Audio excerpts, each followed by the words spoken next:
មានបងប្អូនឆាតមកសួរខ្ញុំថា admin អ្នកធានាហើយសាក្សីនឹងខុសគ្នាអត់សង្គមយើងសពថ្ងៃបច្ចុប្បន្នសម្បូរទៅដោយការខ្ចីធនាគារក៏ដូចជាការបង់រំលោះហើយរាល់ការខ្ចីធនាគារការបង់រំលោះទាំងអស់នោះនៅពេលដែលយើងទៅខ្ចីឬមួយក៏ទៅបង់រំលោះនោះគេទាមទារឲ្យមានសាក្សីនិងអ្នកធានាអញ្ចឹងសំណួរសួរថាតើសាក្សីនិងអ្នកធានាដូចគ្នាដែរឬទេសាក្សីនិងអ្នកធានាគឺមិនដូចគ្នានោះទេចំពោះសាក្សីគឺគ្រាន់តែជាអ្នកដឹងឮនៅក្នុងការចុះកិច្ចសន្យាឬក៏នៅក្នុងរឿងអ្វីមួយតែប៉ុណ្ណោះដែលគេហៅមកធ្វើជាសាក្សីរីឯអ្នកធានាវិញអ្នកធានាគឺជាអ្នកដែលធានាសងសំណងឬក៏សងបំណុលជំនួសកូនបំណុលឬក៏ជំនួសអ្នកខ្ចីនៅពេលដែលកូនបំណុលឬក៏អ្នកខ្ចីនោះមិនព្រមសងបំណុលទៅដល់ម្ចាស់បំណុលអញ្ចឹងម្ចាស់បំណុលអាចទារសំណងនោះពីអ្នកធានាបានបើនិយាយឲ្យមែនទៅអ្នកធានាគឺស្មើនឹងកូនបំណុលដែរគ្រាន់តែខុសគ្នាតែ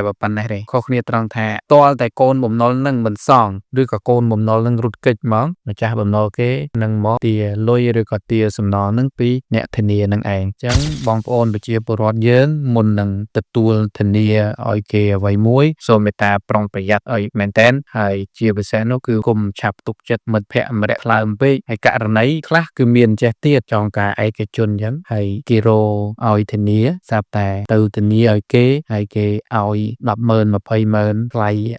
ឈ្នួលដែលឲ្យធានាឲ្យគេហ្នឹងកុំចង់បានលុយប៉ុណ្ណឹងព្រោះអ្នកខ្លះឲ្យយើងទៅធានាឲ្យហើយស្រាប់តែបានលុយបានអីហើយអត់សងម្ចាស់បំណុលវិញហើយរត់គេចបាត់អាអ្នកដែលទទួលសងជំនួសគឺអ្នកធានាយើងនឹងឯងអញ្ចឹងប្រយ័ត្នប្រយែងឲ្យមែនតែនដែលពាក្យស្លោកយើងពោលថាស៊ីឆ្អែតលាបមាត់ពពែប្រយ័ត្នអាហ្នឹងមែនតែន